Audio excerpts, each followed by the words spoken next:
Willst du von dem frechsten kleinen Kerl hören, dem ich je begegnet bin? Stell dir das vor. Ein Babyküken mit nur der Hälfte von allem. Ein Auge, ein Flügel, ein Bein.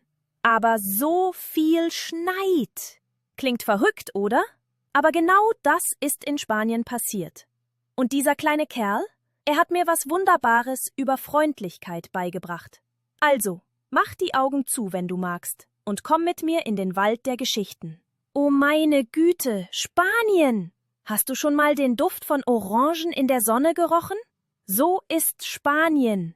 Überall goldenes Licht und Olivenbäume, die zauberhaft schimmern, und kleine weiße Häuser, die aussehen wie Zuckerwürfel. In so einem Dorf lebte eine Bäuerin mit den allerschönsten Hühnern. Die gackerten fröhlich herum und machten so ganz normale Hühnersachen. Aber eines Morgens, oh, jetzt kommt's, fand sie das komischste Ei überhaupt. Halb so groß wie ein normales Ei. Perfekt glatt auf der einen Seite, total platt auf der anderen. Als hätte jemand es mit einem Zaubermesser durchgeschnitten. Als das Ei aufging, kam das seltsamste Küken raus, das du dir vorstellen kannst. Nur ein glänzendes schwarzes Auge. Nur ein flauschiger Flügel. Und nur ein orangefarbenes Bein zum Herumhüpfen. Die Bäuerin nannte ihn Medio Pollito, das heißt auf Spanisch halbes Hähnchen. Jetzt würdest du denken, der war bestimmt ganz schüchtern, weil er so anders war. Aber nicht dieser kleine Kerl. Er war das eingebildetste Küken auf dem ganzen Bauernhof. Dachte, er wäre mega großartig. Ich gehe nach Madrid und treffe den König, verkündete er eines Morgens. Seine kleine Brust ganz aufgeplustert vor Stolz. Jemand so Besonderes wie ich gehört in einen Palast. Seine Mama gackerte und machte sich Sorgen. Aber Medio Pollito hörte nicht zu. Los hüpfte er auf seinem einen orangefarbenen Bein. Hüpf, hüpf, hüpf die staubige Straße runter, während er so hüpfte.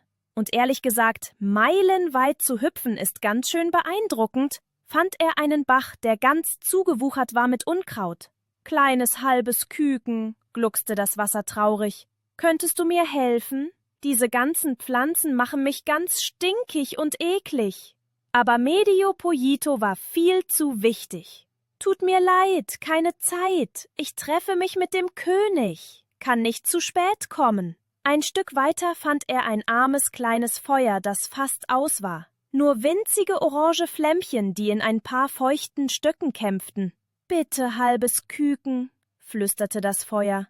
»Fach mich an mit deinem Flügel. Ich gehe fast aus.« Aber Medio Pollito hüpfte noch schneller vorbei. »Auf keinen Fall! Könnte ja Ruß auf meine schönen Federn kriegen.« Dann, als die Sonne ganz orange und müde wurde, traf er den Wind, der sich in Dornenbüschen verfangen hatte. »O halbes Küken«, seufzte der Wind, »ich stecke total fest. Könntest du mir helfen, frei zu kommen?« »Ha«, lachte Medio Pollito, »ich hab viel zu tun. Mach das selber.« Na ja, schließlich erreichte er Madrid.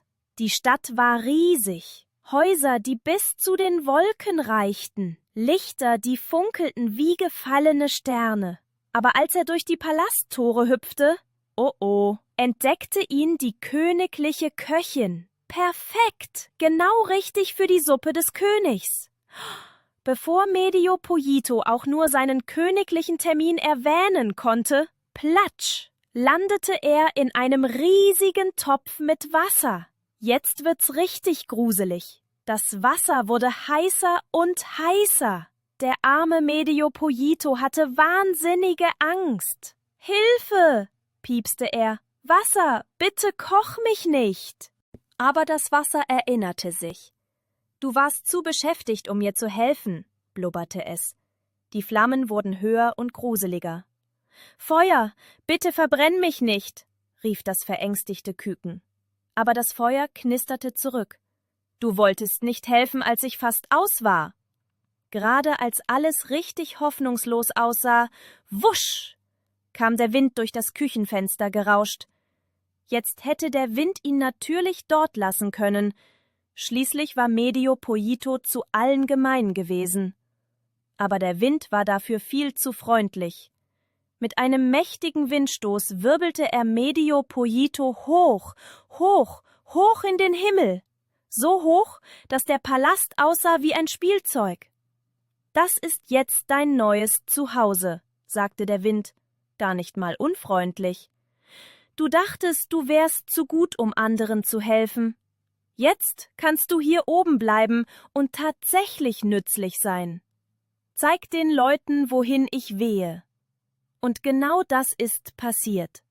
Der Wind setzte Medio Pollito auf die höchste Kirchturmspitze in Madrid. Er wurde zu einem wunderschönen goldenen Wetterhahn. Von da oben konnte er alles sehen. Bauern, die wissen mussten, woher der Wind weht. Seeleute, die ihre Segel setzten. Kinder, die Drachen steigen ließen. Zum ersten Mal überhaupt half Medio Pollito wirklich anderen. Und weißt du was? Es fühlte sich wunderbar an. Jedes Mal, wenn jemand zu ihm hochschaute, jedes Mal, wenn seine Richtungsangaben den Tag von jemandem besser machten, wurde sein Herz wärmer als je zuvor. Medio Pollito hat etwas Tolles gelernt. Besonders sein bedeutet nicht, dass man denkt, man wäre besser als alle anderen. Es bedeutet, seine Gaben zu nutzen, um anderen zu helfen. Wenn du Madrid besuchst und zu den Kirchturmspitzen hochschaust, entdeckst du vielleicht einen goldenen Wetterhahn, der aussieht wie ein halber Hahn. Der dreht sich fröhlich im Wind und ist endlich glücklich, helfen zu können. Manchmal bringen uns die besten Reisen nicht dorthin, wo wir hinwollten, sondern genau dorthin, wo wir hingehören. Bis bald, ihr hilfsbereiten Freunde. Und denkt dran, Freundlichkeit ist ein Zauber, den jeder zaubern kann.